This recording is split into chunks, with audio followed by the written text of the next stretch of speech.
majestade e luz, faz a terra se alegrar, faz a terra se alegrar.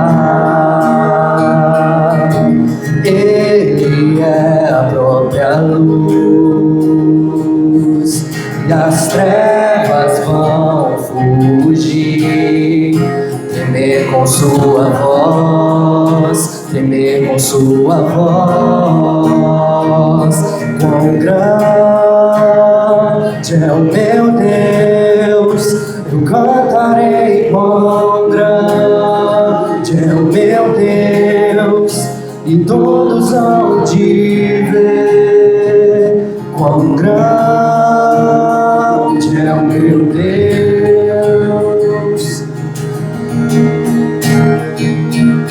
Por gerações Ele é, e o tempo está em tuas mãos. O começo e o fim, o começo e o fim. Três se formam em um: Filho, Espírito e Pai. Cordeiro e leão, cordeiro e leão. Quão grande é o meu Deus, eu cantarei. Quão grande é o meu Deus, e todos hão de ver. Quão grande é o meu Deus.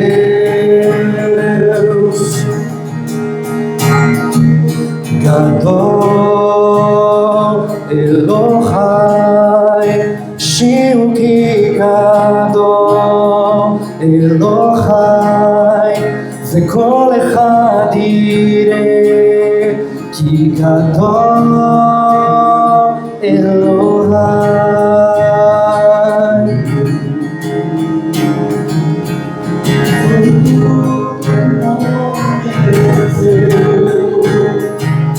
Tu és digno do louvor,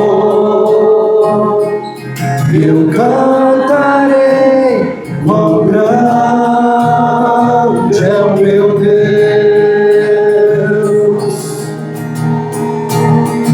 sobre todo nome é o teu. Tu és digno do louvor, eu cantarei. Quão grande é o meu Deus, e quão grande é o meu Deus. Cantarei. Quão grande é o meu Deus, todos hão de ver. Quão grande é o meu Deus.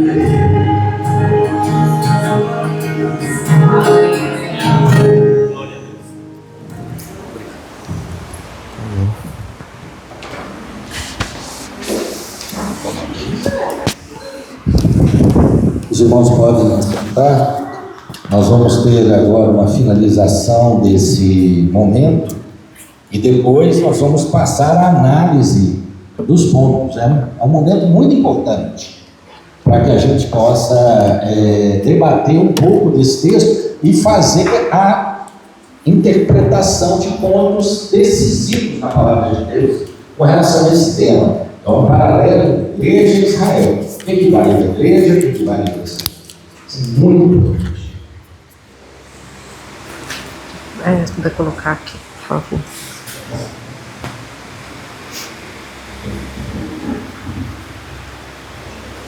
Pode abaixar mais. Baixar mais. Bom.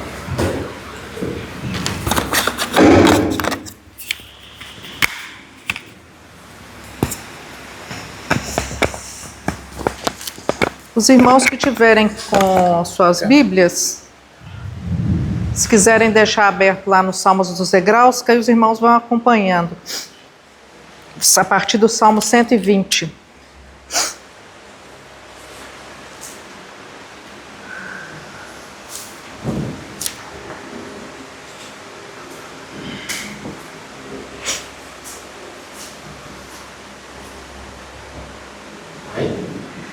Sim. Eu coloquei ali uma profecia que está lá em Isaías.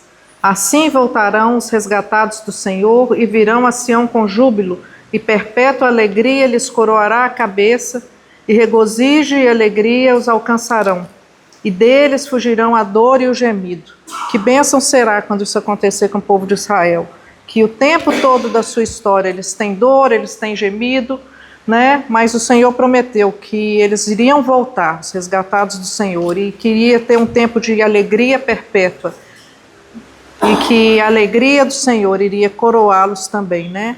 Então, nesse sentido, né, igual eu falei, existem vários sentidos de interpretação dos Salmos dos Degraus, mas nós podemos usá-los também nessa questão profética para entender o caminho de Israel nesses últimos dias. E a gente começa a partir do Salmo 120, eu vou passar rapidamente por eles, mas eu vou tentar tocar nos pontos principais. Salmo 120, pode passar para o próximo ali.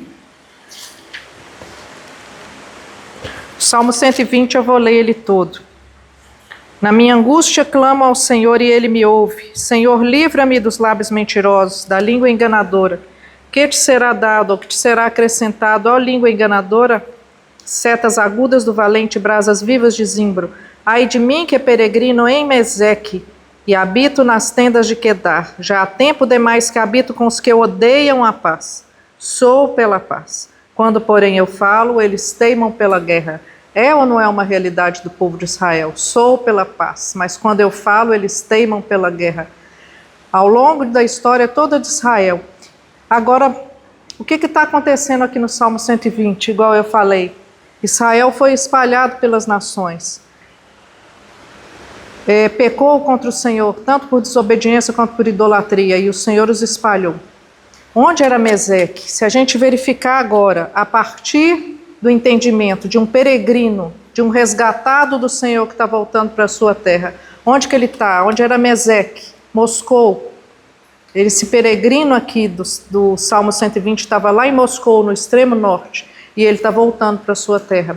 E ele fala que ele habita nas tendas de Quedar. Os irmãos veem que ele já veio de Moscou lá para a Arábia. As tendas de Quedar, ele já está ali embaixo na Arábia, ele já está chegando perto de Israel. E aí a gente chega no Salmo 121, que é tão conhecido, eleva os olhos para os montes. Olha só, esse peregrino está voltando para Israel. E no Salmo 121 ele já está avistando os montes de Israel lá, olha. Ele já está vendo de onde me vem o socorro. Olha os montes de Israel, é de lá que vem o meu socorro. E aí, é aquele salmo que a gente conhece tão bem. E no final fala, né, o Senhor guardará nos originais a tua saída e a tua entrada. O Senhor está guardando quando eles saem de onde eles foram espalhados e voltam para a terra. O Senhor está guardando desde a saída deles, o Senhor está guardando o retorno. Então a gente vê que no Salmo 121, aquele peregrino que estava lá em Moscou, lá em Meseque, chegou perto da Arábia, agora ele já está vendo os montes de Israel, ele já está chegando na terra. E quando a gente chega no Salmo 122, olha que bonito, um versículo também tão conhecido. Alegrei-me quando me disseram, vamos à casa do Senhor. Pararam os nossos pés junto às tuas portas, ó Jerusalém. Jerusalém, que estás construída como cidade compacta, para onde sobem as tribos do Senhor, como convém a Israel, para renderem graças ao nome do Senhor. Lá estão os tronos de justiça, os tronos da casa de Davi. Orai pela paz de Jerusalém, sejam prósperos os que te amam. Reine paz dentre teus muros e prosperidade nos teus palácios. Por amor dos meus irmãos e amigos, eu peço, haja paz em ti. Por amor da casa do Senhor nosso Deus, buscarei o teu bem. Ele já está na terra. 1948 foi cumprido. Eu estou vendo de uma perspectiva bem recente. 1948, o Estado de Israel é restabelecido. Efetivamente se cumpre aqui nessa perspectiva que nós estamos estudando. Quando a gente chega no Salmo 122, isso é plenamente cumprido. Eles já têm a terra. E ele fala que parou nas portas de Jerusalém. Os pés estão parados ali. E ele começa a contemplar Jerusalém. Não só contemplar. Tem gente subindo para as festas e tão alegres. E ele fica feliz. porque ele está sendo convidado para voltar para Jerusalém. Tanto tempo, isso é muito emocionante, porque você para pensar, eles ficaram espalhados quanto tempo? De repente ele já está na sua terra de volta. E quando ele chega ali, ele para extasiado ali na porta de Jerusalém. E tem gente subindo para festejar, vamos para as festas. Provavelmente estava acontecendo Páscoa, ou tabernáculos, alguma festa dessas. E ele é convidado aí, vai embora, vai participar, ele está feliz, porque ele já está em Jerusalém. E a gente vê aqui que ele está quase entrando em Jerusalém. Aí a gente chega no Salmo 123. No Salmo 123, é um salmo assim que ele vê, ele já entrou, acabou de entrar na cidade, que ele já está vendo os servos, já está vendo as servas, já está começando a ver a vida cotidiana da cidade. Ele já está participando ali.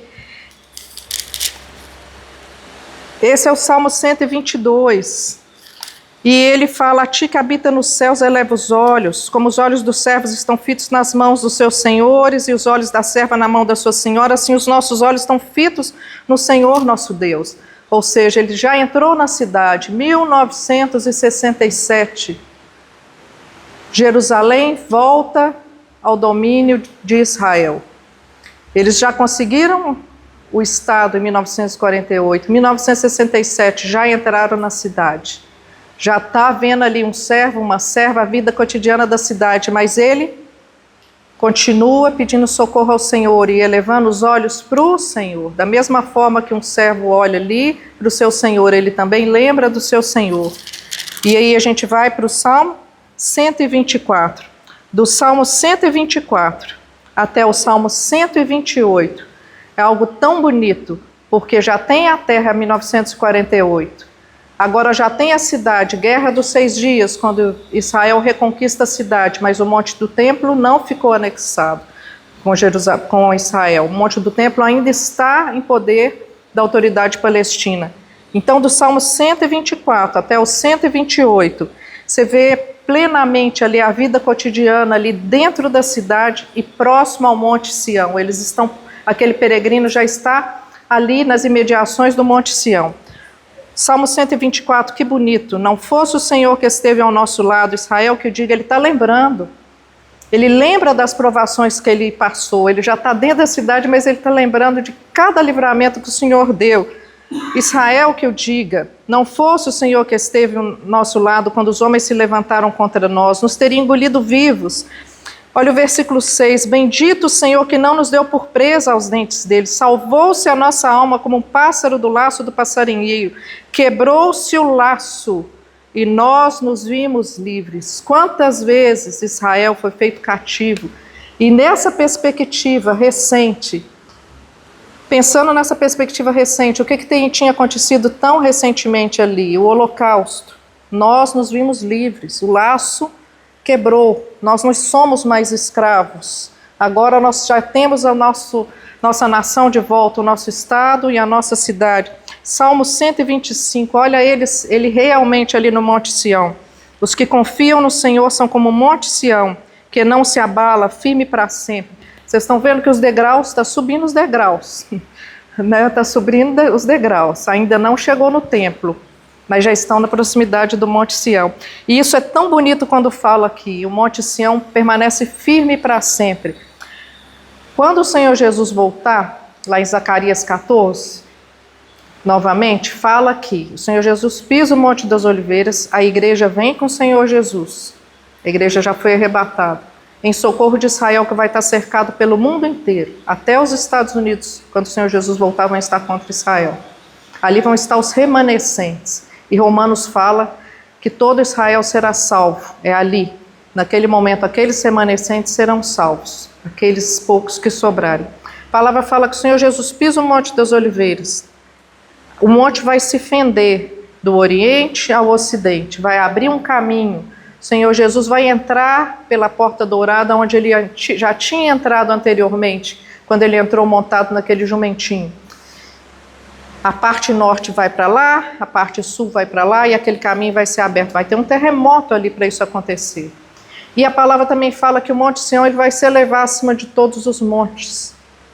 Mas o Salmo fala que o Monte Sião não se abala.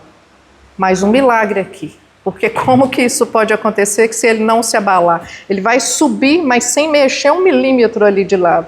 Mais um milagre, porque o Monte Sião permanece firme para sempre. Vai abrir um caminho, vai ter um terremoto, o Monte Sião vai subir sem mexer milímetro para o lado. Ele é um monte que não se abala. E quando a gente chega aqui no Salmo 125, fala algo muito bonito também. Como em redor de Jerusalém estão os montes, assim o Senhor ao derredor do seu povo. Certamente, realmente, ele estava lá dentro da cidade. Para você conseguir ver o que está ao seu derredor, totalmente, você tem que estar no centro. Né? Se ele estivesse por fora, ele às vezes veria um monte ou outro, mas agora ele está vendo os montes ao redor ali do Monte Sião. Assim o Senhor também está ao redor do seu povo.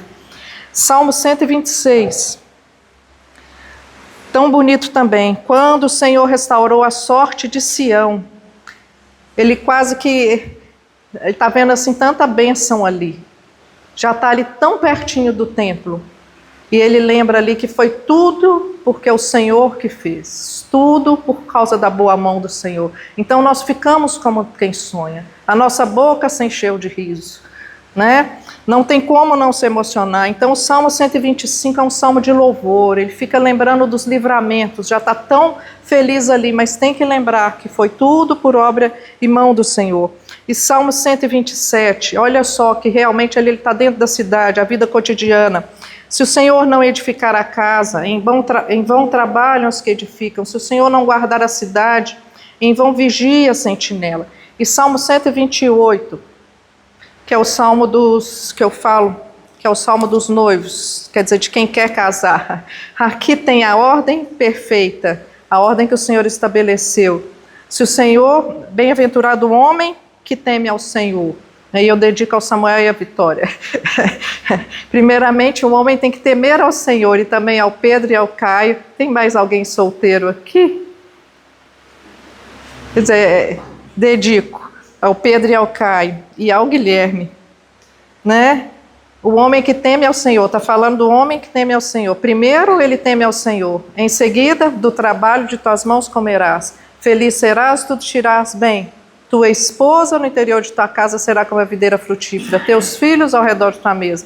Então, se essa é a ordem ideal, é essa. Primeiro você teme ao Senhor, depois você consegue o seu trabalho, depois você consegue sua esposa e depois os filhos. Se inverte essa ordem aí, costuma dar problema, né?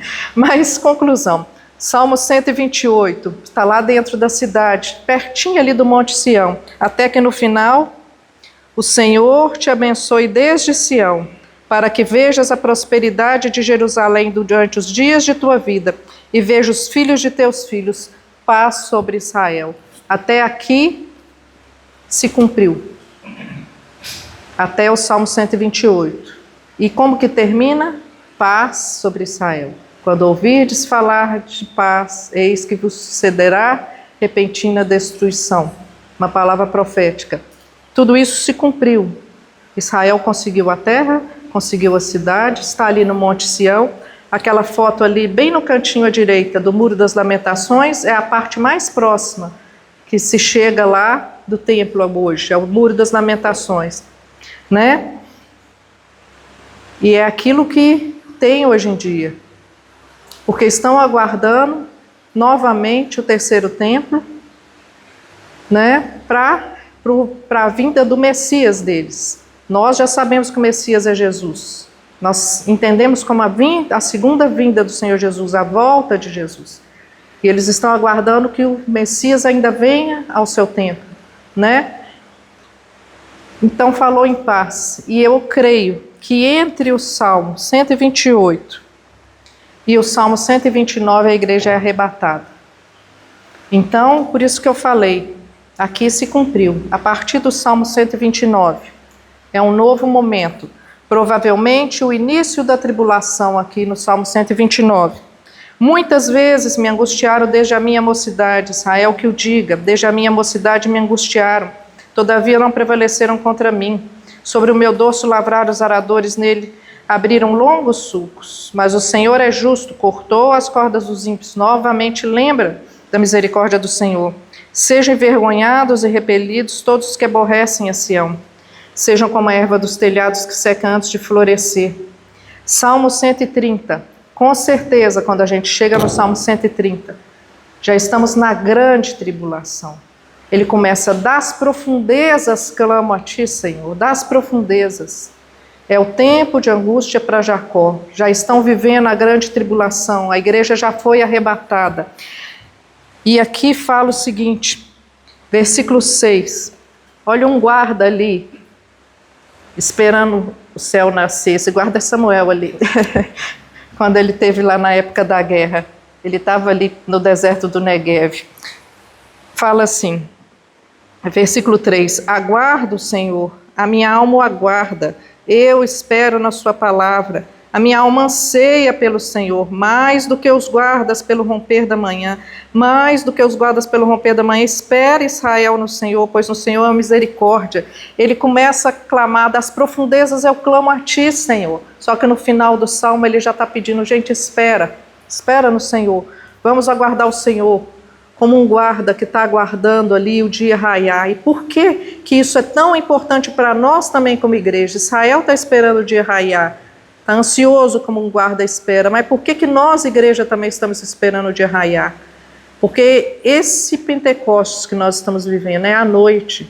Por isso que a gente ceia domingo após domingo.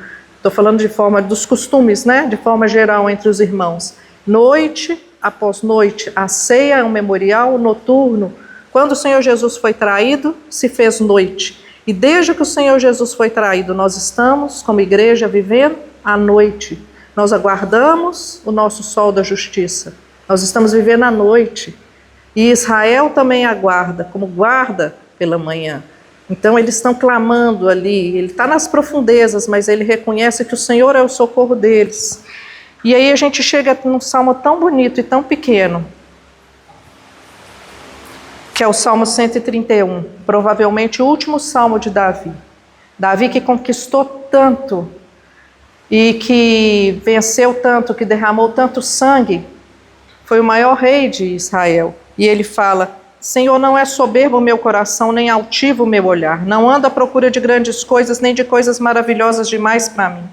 Pelo contrário, eu fiz calar e sossegar a minha alma, como a criança desmamada se aquieta nos braços de sua mãe. Como essa criança é minha alma para comigo. E novamente o salmista fala: espera, Israel, no Senhor, espera. Está lá na tribulação. E aqui a gente vê que a profecia está sendo cumprida. O Senhor já está derramando do seu Espírito sobre Israel.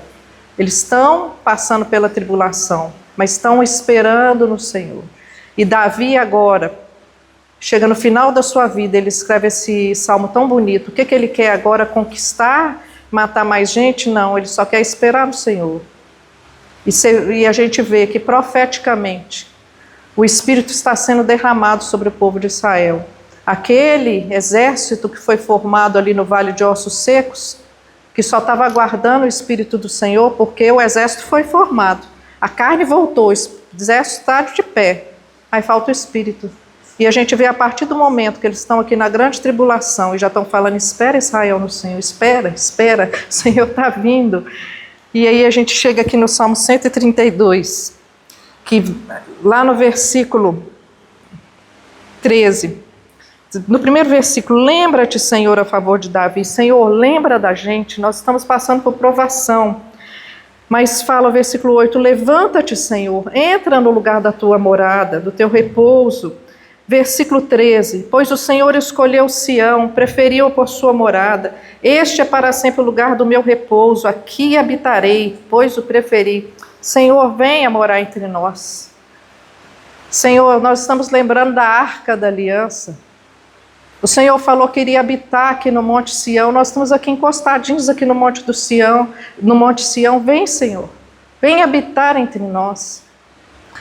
Eles estão em angústia ali, que eles estão na grande tribulação, mas o Espírito do Senhor já está sendo derramado sobre eles. E aí a gente chega, eu acho que é o ápice. Os irmãos sabem que eu me emociono muito quando eu compartilho a palavra do Senhor, mas o Salmo 133, ele é tremendo, porque ele fala: ó, quão bom e quão suave viverem unidos os irmãos. É como o óleo precioso A igreja está vindo para se encontrar com Israel. E Israel agora, os irmãos estão se encontrando no Salmo 133. As tribos não estão mais divididas. Israel está pedindo por socorro ali no monte, esperando o Senhor vir em seu socorro, o Messias. Mas o óleo está sendo derramado sobre Arão. Arão é uma figura da nação de Israel como um todo. É da cabeça até os pés. Igual eu falei aqui, eles já um pinguinho de óleo já estava correndo ali nos salmos anteriores. Até que você chega no Salmo 133, é um óleo assim, vindo ali com... É muito óleo sendo derramado ali sobre a cabeça de Arão, sobre o povo de Israel. E ali eles começam a chorar. Está lá em Zacarias 12. É um dia da expiação e eles vão chorando amargamente, vão se arrependendo e vão reconhecer que o Senhor Jesus era o Messias esperado. E o Senhor fala: derramarei do meu espírito sobre vossos filhos e vossas filhas profetizarão, terão visões. E quando esse óleo é derramado, aquele exército que já estava formado, agora aquele remanescente de Israel, ele é totalmente salvo. Não tem como a gente assim negar que o Senhor realmente socorreu o seu povo. E eu vejo o Salmo 133 junto com o Salmo 134, como se fosse assim, um momento assim, praticamente no mesmo momento, porque a gente chega no Salmo 134,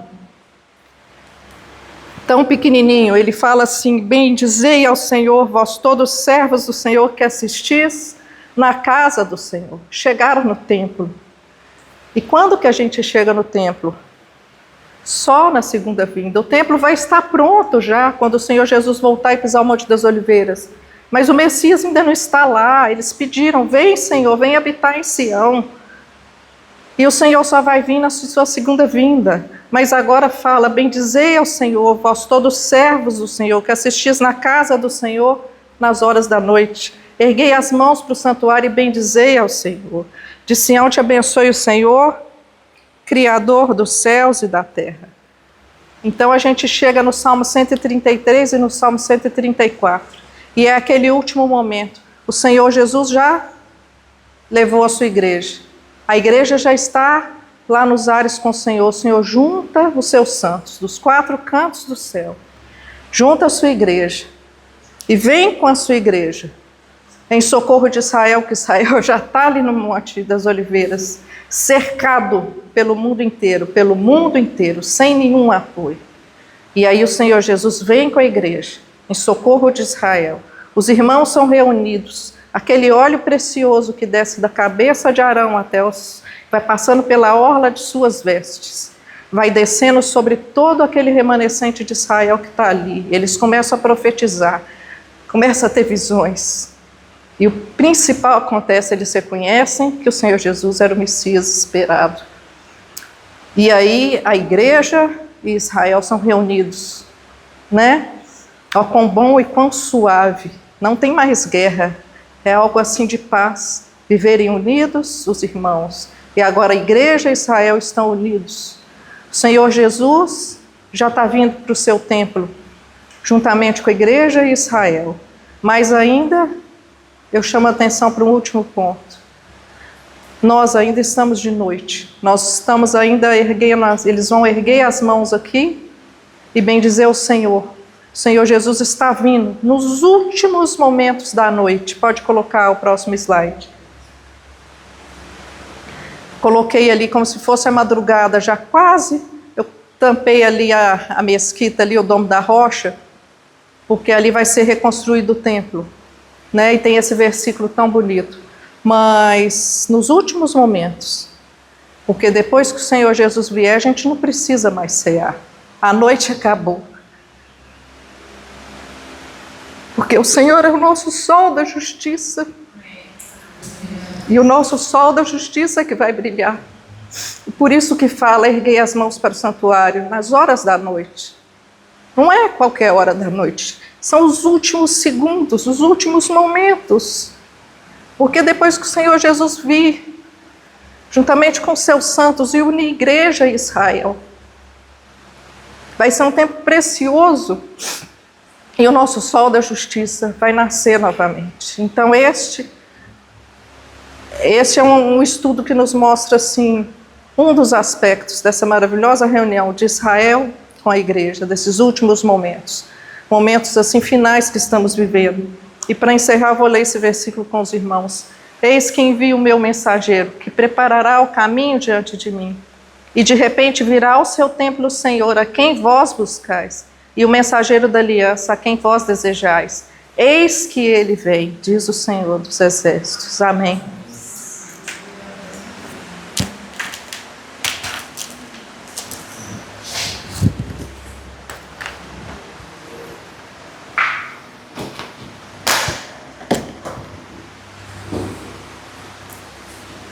Bom, meus irmãos,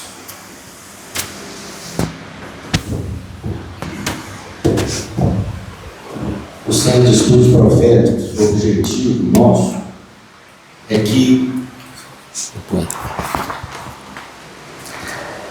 cada irmão estude o tema. É muito importante que você construa o que ela construiu. Se eu fosse fazer esse tema, eu iria apresentar uma outra coisa, ela apresentou. Cada um de vocês apresenta algo diferente. O que nós queremos? Quando a pessoa apresenta o tema, depois você tem a oportunidade de acrescentar em cima do que já foi colocado. Isso é muito importante, a construção. Porque às vezes a pessoa vem, assiste o Centro de Estudos Proféticos, mas não dá sequência no estudo. Você precisa construir o seu conhecimento. Isso é muito importante. Então, é fundamental tudo isso que ela apresentou. Como que as duas populações de Abraão, você não tem como colocar hoje judeu ortodoxo, ou judeu messiânico, ou igreja no mesmo barco. É impossível. O Meno, que é o pastor de Israel, ele já tem essa fala. Ele fala que o judeu ortodoxo odeia eles lá, porque eles pregam Jesus, e é verdade.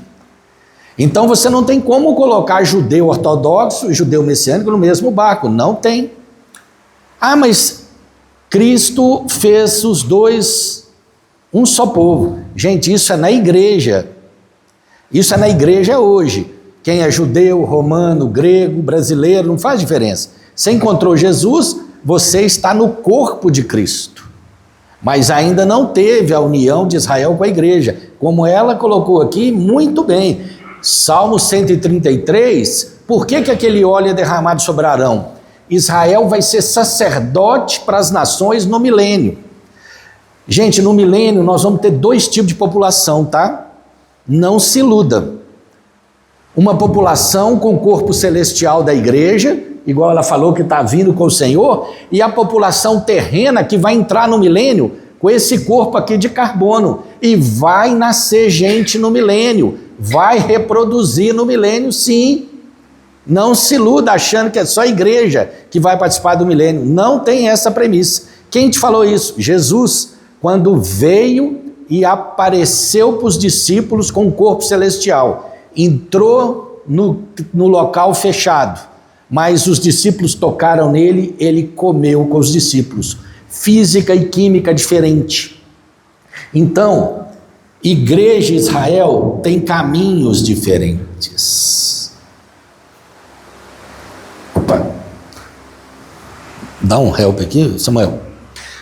Acha aqui para mim.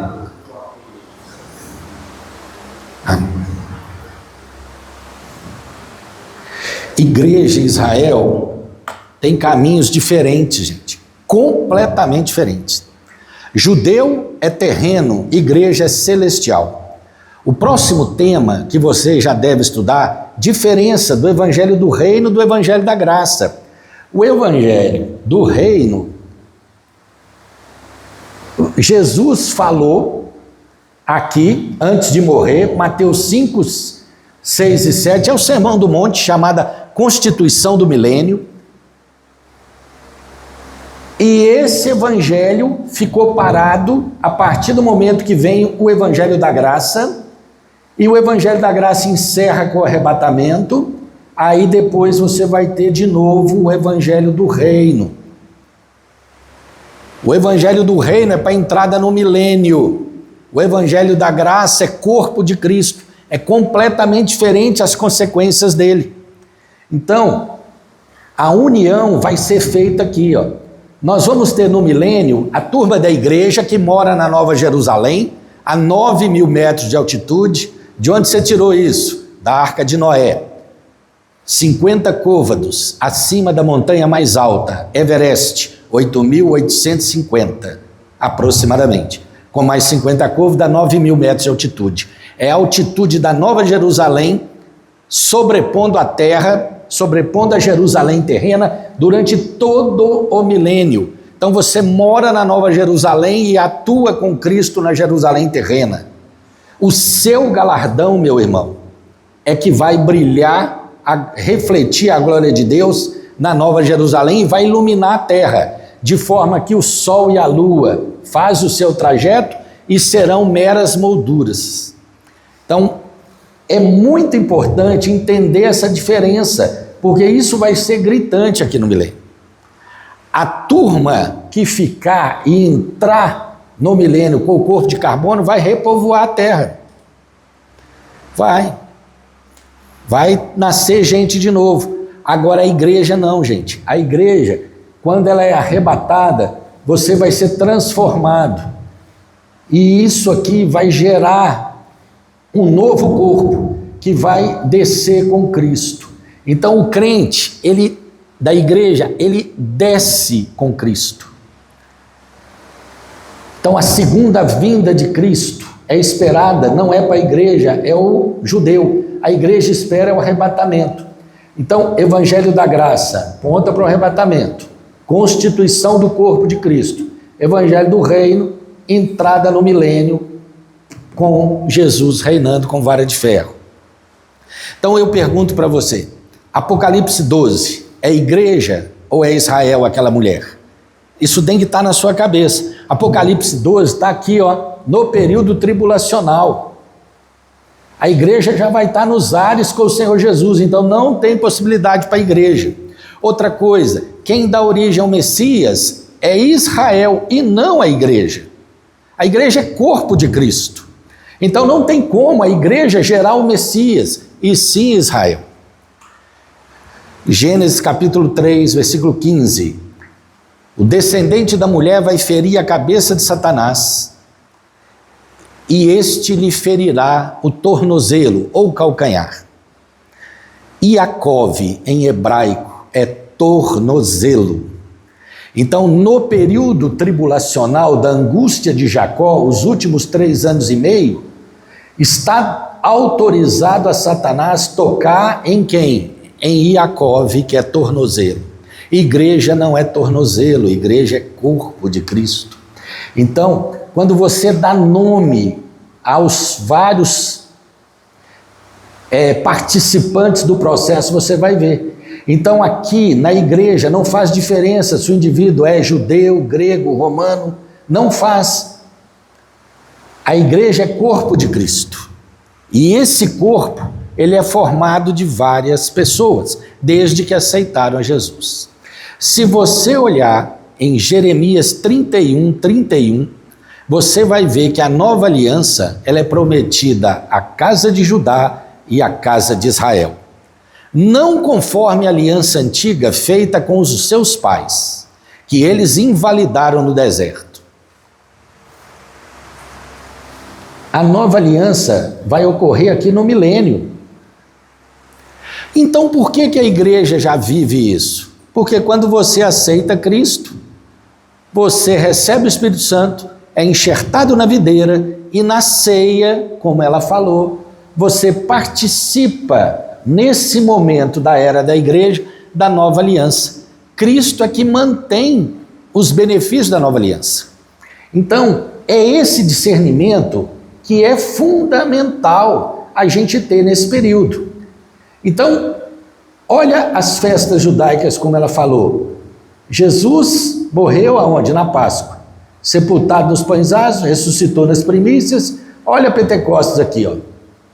Agora eu te pergunto, quando que termina Pentecostes? No arrebatamento. Agora eu te pergunto, tem Páscoa no Natal? Não. Tem tabernáculos na época da Páscoa? Também não. Tem sentido eu falar isso? Não. Então, cuidado.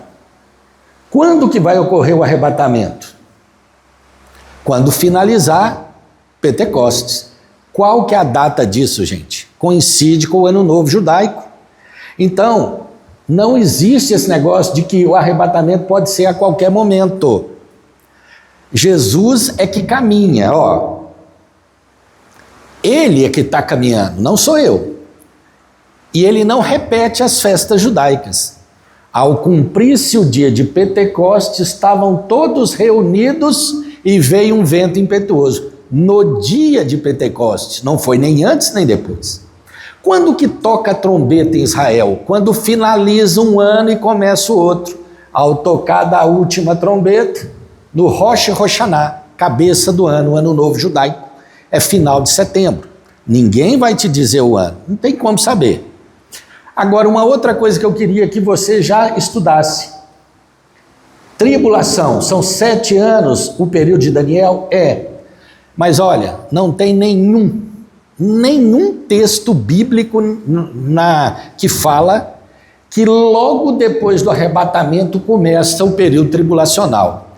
Isso foi alguém que criou a nível didático e colocou que depois do arrebatamento começa a contar a última semana de Daniel. Onde está escrito isso? Não existe. Então o que acontece? Nós crentes, nós condicionamos muita coisa, porque ficou mais fácil de falar. Gente, quanto tempo temos de ato profético? 2000 anos. Os discípulos eram cheios do Espírito Santo? Eram. Eles achavam que Jesus ia voltar no 1º século, e não voltou. Quem me garante que o período de trombetas vai ser só os 7 anos da tribulação da última semana de Daniel? Ninguém. Ninguém. O período de trombetas pode ser maior do que 7 anos. A situação de quem ficar aqui vai ser muito pior do que o pessoal está imaginando aí. Então nós vivemos o quê? Os últimos dias que antecede o arrebatamento. Jesus disse, quando vires a figueira florescer, vocês viram que ela floresceu em 1948, a Cris colocou aqui, sabei que está próximo o verão, que é o dia de Cristo. Cristo falou isso. O que me garante afirmar que nós vivemos os últimos dias é o fato de Israel ter florescido, porque guerra sempre teve, violência sempre teve, apostasia sempre teve. O que não existia? Israel. A figueira floresceu em 1948. Então, isso é muito importante na hora que você for analisar um texto. Você pega textos que falam uma coisa e quando você vai ver, ele não se aplica naquilo que muita gente fala que é. Ah, mas quem disse isso? Ah, não, eu já ouvi falar, me disseram isso, eu aprendi assim. Mas a Bíblia fala isso? Então, esse é um dado importante. A última semana de Daniel coincide com o final de trombetas, verdade? Porque o sol da justiça chega. Mas nenhum lugar na Bíblia fala que trombetas vai durar só 7 anos para coincidir com o período tribulacional. Não existe isso, gente, tá? Então, muito cuidado aqui, ó. Outra coisa, aqui nós vamos ver modificações do eixo da terra. Deus vai trazer a constituição de Gênesis de novo durante as catástrofes do período tribulacional. Por isso que os dias serão encurtados e ninguém vai saber o dia nem a hora. Quem já teve visão da grande tribulação sabe que o sol e a lua se escurecerão. Vai ser uma penumbra só. Então ninguém vai conseguir definir dia. E o sofrimento aqui vai ser enorme. E segundo as parábolas de Jesus, daquele servo que achava que o Senhor ia demorar, sugere que o período de trombetas vai durar mais. Então, o que eu preciso que você fique com isso na cabeça? Israel é orientação terrena, a igreja é orientação espiritual. 2 populações de Abraão, e que uma não pode se posicionar contra a outra. A igreja não pode se levantar contra Israel, como Israel também não pode se levantar contra a igreja. Então, isso é muito sério, porque a pessoa está indo contrário àquilo que Deus estabeleceu. Então, é muito importante que você tenha em mente isso aqui. E cada vez mais você vai construindo essa informação. Isso tudo que ela colocou está dentro disso aqui. Ela citou, eu estou apenas ancorando cada um deles para que você tenha essa visualização na sua mente. Que aí quando você pegar um texto, pera lá, esse texto está onde? Ele foi endereçado para quem? É para Israel ou é para a igreja? Mateus capítulo 1, versículo 1. Jesus, filho de Davi, filho de Abraão. É o cartão de visita para o Novo Testamento para você interpretar corretamente. O que equivale para filho de Davi, o que equivale para filho de Abraão. Porque se você for ver o que Jesus falou, eu fui enviado, senão as ovelhas perdidas da casa de Israel. Foi Jesus quem falou isso. Não esquece disso.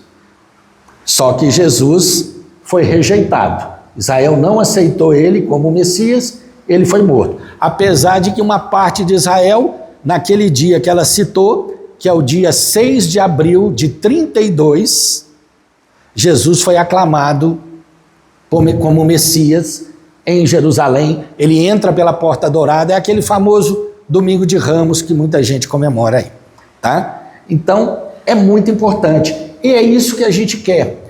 É importante que o Centro Profético, nesse momento, tenha mais participações. Eu preciso que você estude o tema para que você venha perguntar. Nós temos vários professores aqui e que possam enriquecer esse conteúdo. O estudo, gente, ele é continuado.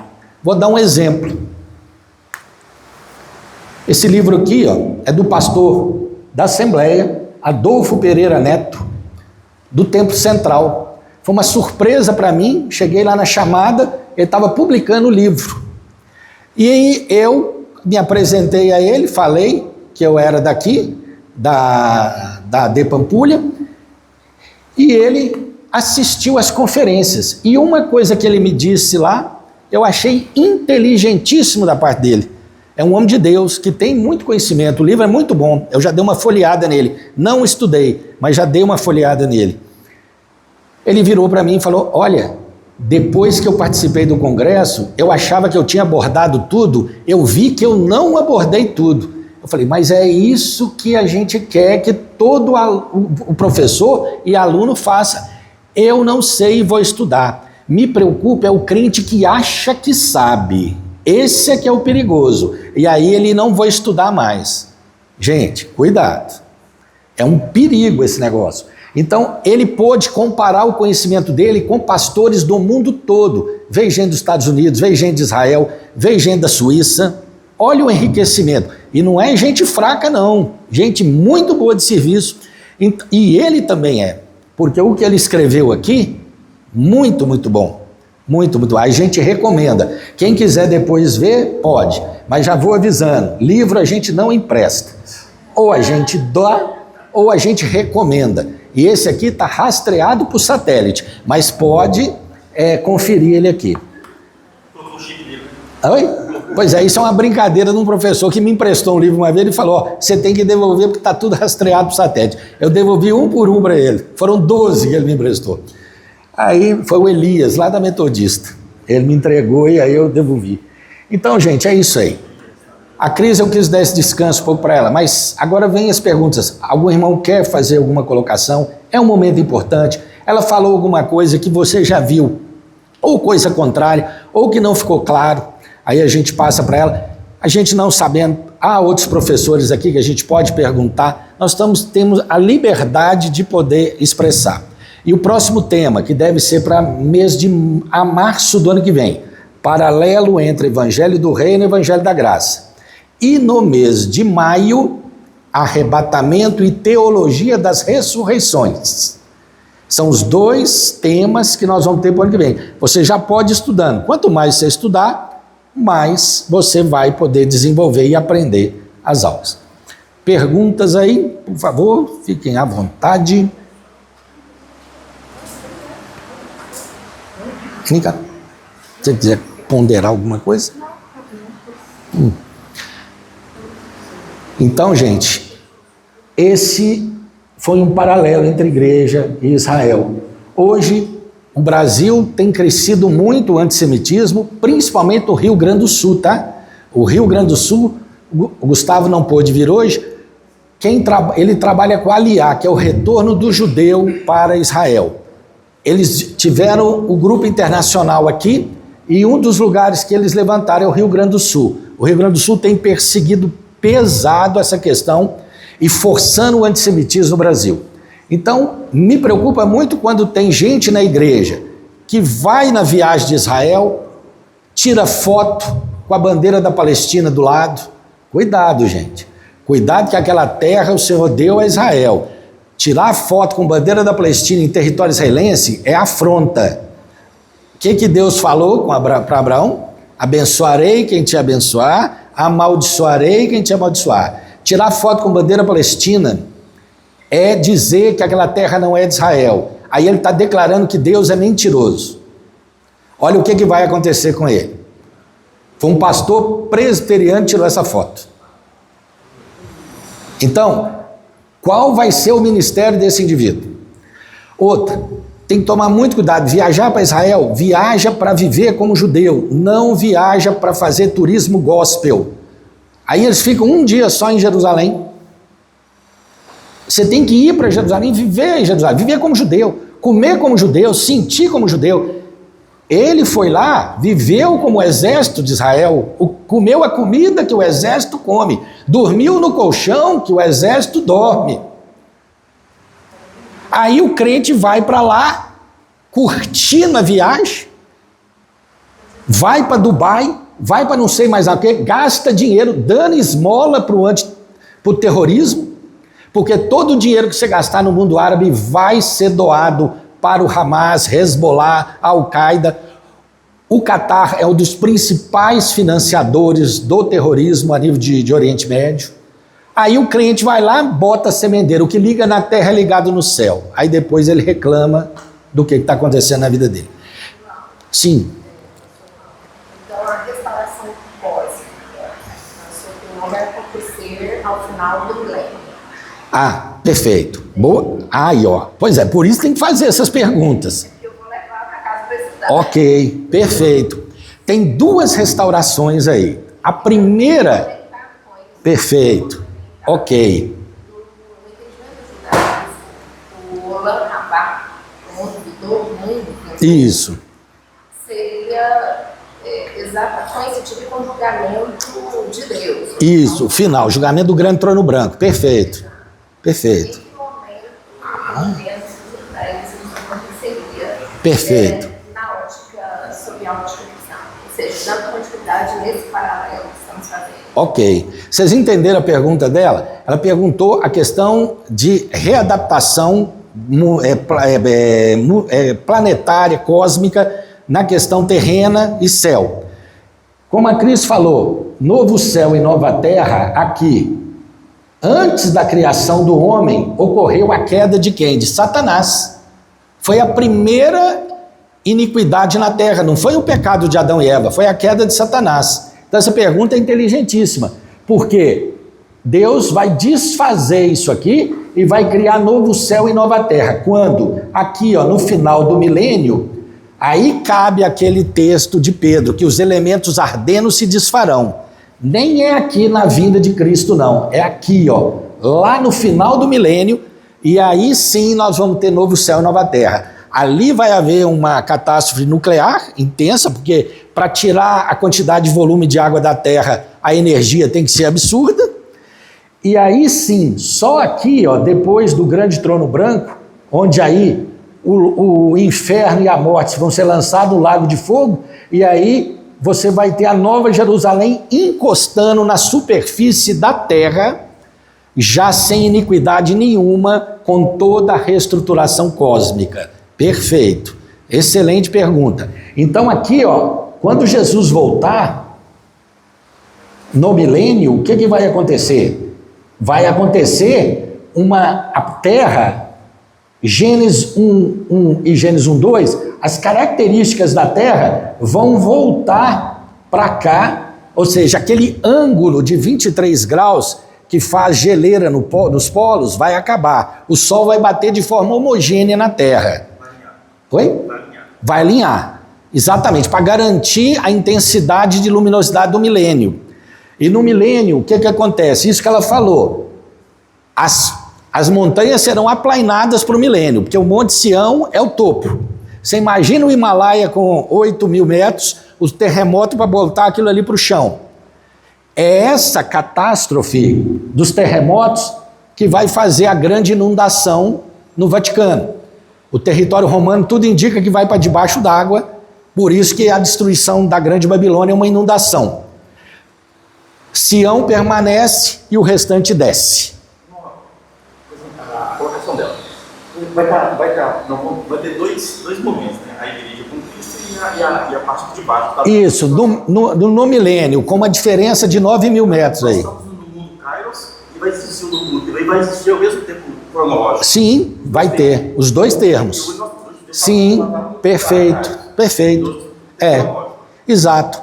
Porque a igreja, quando Satanás ficar preso aqui no milênio, a igreja vai estar reinando com Cristo nos ares e atuando com ele na Jerusalém terrena. Israel é sacerdote para as nações, daí o Salmo 133, que derrama o óleo sobre a nação judaica, para exatamente ser sacerdote. Você tem todo o milênio aqui, ó. O que acontece no milênio? Figurativo. Então, para nós, o tempo para, nós estamos em Kairos. Continua, perfeito. A igreja já vive a eternidade com o Senhor nos ares. Desde o período aqui, ó, no tribunal de Cristo, depois do arrebatamento. Você já sai do sistema cronológico temporal. Aí você está temporal, perfeito. Aí o que acontece? Nós vamos vivenciar isso aqui. Quem reproduz aqui, o que acontece? Isaías, eu até pedi o Guilherme para olhar isso hoje para mim. Isaías 65:20. A pessoa no milênio que nascer tem um prazo de 100 anos para se converter. Se ela não se converter, ela é amaldiçoada, ela morre, ela vai ser lançada no inferno.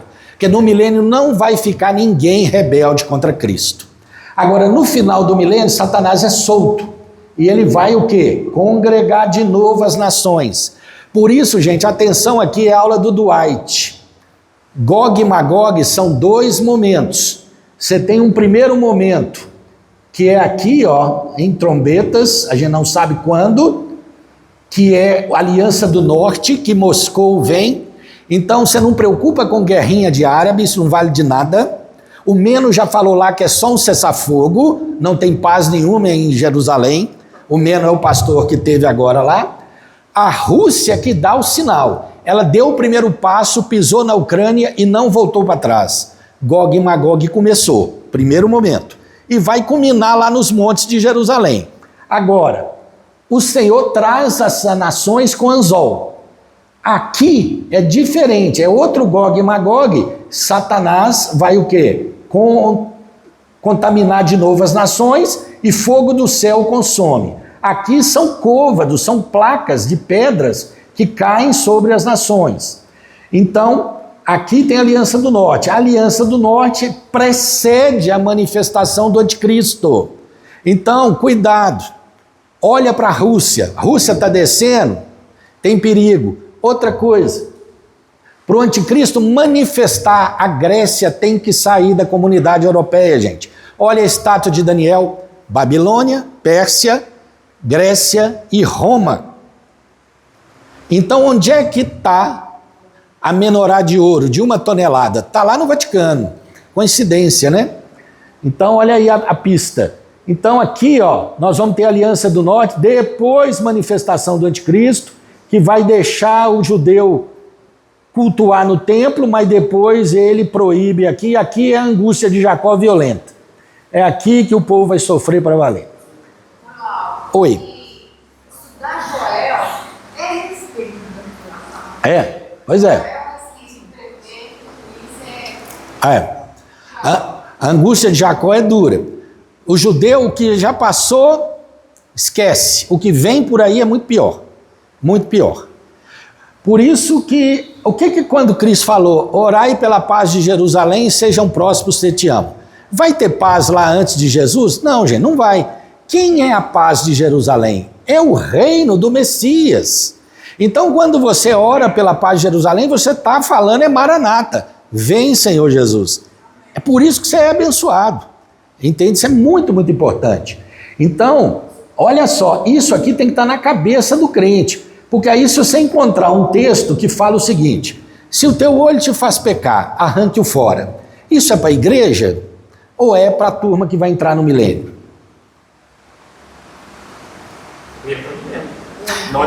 Exatamente. A igreja não tem ninguém mutilado. O corpo dela é perfeito.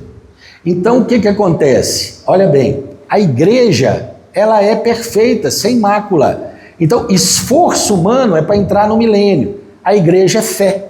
Então isso é muito importante você discernir. Porque tem gente que às vezes coloca o sacrifício de Cristo como insuficiente. Eu tenho que fazer um esforço. Não, Cristo já fez tudo para você. E mais uma vez, se Cristo morreu na cruz por nós, o que acontece? Nós não estamos destinados à ira. Senão seria crucificar Jesus pela segunda vez. Por isso que a igreja não vai no período tribulacional, gente. Porque o período tribulacional é Deus derramando ira sobre o povo. Entendeu? Sobre as nações da terra que não quiseram saber dele. Ok? Então, Cristo já pagou esse preço. Então, Deus, ele vai tirar a igreja aqui, ó, antes da ira ser derramada. Então, a igreja, em hipótese nenhuma, vai no período tribulacional. Colocar a igreja no período tribulacional é tirar a chance de Deus cumprir o Salmo dos Degraus, principalmente 133 e 134, onde Israel vai ser restaurada. Então é uma doutrina que a gente chama de antissemitista, tá? Então são palavras duras, são fortes, mas é uma realidade, gente, tá? Então isso aqui é importantíssimo você diferenciar, que igreja tem um caminho e Israel tem outro. Deus ama as duas populações de Abraão, tá? Não esquece disso. Então ora sempre por Israel, tenha paciência, a situação lá não é fácil. Quem já foi lá, quem já vivenciou lá, viveu a vida lá, sabe que não é tranquilo, né? Então é nesse aspecto. Quer falar alguma coisa lá aí, tempo lá? Tempo de lá? Quer falar alguma coisa? Mais alguma pergunta, gente? Eu gostei muito dessa pergunta. Ela é muito firme aí na questão das âncoras, né? Exatamente. Muito bom. Quem mais gostaria de... Oi? Perdão? Gente, pode ficar à vontade, tá? Esse é o momento que a gente tem. Por isso que a gente separou esse momento. É o momento de compartilhar. Depois também, se você quiser, a gente está às ordens, pode conversar, pode perguntar. Isso aí a gente vai compartilhando. Fica a critério de cada um. Mas é importante que você saia daqui com essa diferença. O Deus é o mesmo, mas Israel tem um caminho, a igreja tem outro. O melhor é pertencer à igreja. O Meno mesmo dá exemplo disso. Ele é judeu, é o pastor lá de Jerusalém, que a gente tem contato, até recebeu Samuel lá, na época que ele esteve lá. A Sérgio Aurorinha tem muito contato, mas o Duarte também com ele lá na chamada. Então ele vem para cá e aí a gente conversa algumas coisas com ele, pontua, e esse que é o detalhe. Só para vocês terem uma ideia, ele comentou isso lá. Ele, se eu não estou equivocado, foram 35 funerais, né, que ele fez de pessoas das igrejas que ele pastoreia, que morreram na guerra. 35. Ele recebeu, a oferta foi quanto? 67 mil, que a chamada ofertou para o ministério do Meno, e ele pega esse dinheiro e distribui para as outras igrejas lá, porque ele recebe muita ajuda, que ele é um pastor internacional, mas outras denominações não têm ajuda, né? E aí isso ajudou bastante, gente. Você pega lá viúva, você pega filho que ficou sem pai, às vezes tem mãe também, é um negócio pesado, tá? Então, é isso. Bom, então, pastor Amarildo, por favor, pastor Amarildo sempre nos apoia, desde a primeira aula desse ano. Hoje também contribuiu aí com o lanche, né? Mais uma vez queremos agradecer ao Cláudio, que foi quem empenhou para que a gente pudesse estar aqui. Muito obrigado, Deus te abençoe muito. E o pastor vai orar por nós. Agradecer e dar a bênção aí, né? Se quiser. Glória a Deus. Pode ser a igreja. Muito conhecimento, né? Para nós. Isso é bom. A igreja de Israel dá braços juntos, né? De contatos.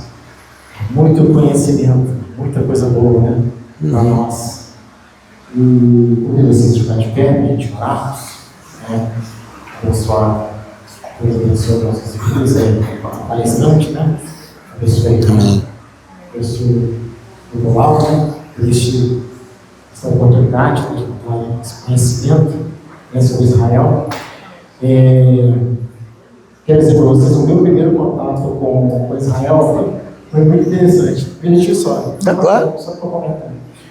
O meu primeiro contato com Israel foi através do Krav Maga. Você é bem-vindo. Era militar, né? Por quê? Porque eu servi no 12PI e aí chegou os professores, né, do Krav Maga e ofereceram, né, para nós, né, claro, rapidamente eu aceitei, né? Então nós ficamos ali uma semana com eles, né, treinando o Krav Maga. Fiquei conhecendo na época ele não era faixa preta ainda, né? É o Beni? Eu acredito que sim, que seja. É o Beni. Aí ele É o Beni, né? ia para Israel É o Beni, para né? fazer o exame. Isso. Para pegar a faixa preta, né? Então, assim, foi muito interessante naquela semana que nós passamos com eles, né? Vimos que realmente é uma arte da guerra, né? O Krav Maga. E aprendi muita coisa, né? O que se pode fazer, o que se não pode, né? Se eu for usar todo esse conhecimento, eu machuco um pouquinho. Então, foi muito interessante, né? Foi uma semana bastante prazerosa. Nós aprendemos bastante com ele, né? Então, nós vamos orar. Que Deus continue abençoando a cada um. E o conhecimento de Deus, a palavra de Deus é muito bom. Cada vez mais a gente buscar mais conhecimento, né? E assim a gente não é enganado. Não é assim? Amém, meus irmãos? Amém. Oremos. Senhor Deus, eterno Pai, te agradecemos, Senhor, por esta oportunidade de estar aqui com os nossos irmãos, Senhor, conhecendo mais da tua palavra, do teu povo. Pai, muito obrigado. Continua abençoando esse casal, essa família, protege eles, Senhor, guarda-nos, Senhor, livra-nos de todo mal, confirma a nossa vitória do Pai, do Filho e do Espírito Santo de Deus, que assim seja. Amém. Amém. Que a graça e o consolo e salvação de Jesus Cristo, o amor de Deus, nosso Pai, que a doce comunhão do Espírito Santo esteja conosco para todos sempre. Amém. Amém. Glória a Deus. Amém. Muito obrigado mais uma vez por tudo. Muito obrigado.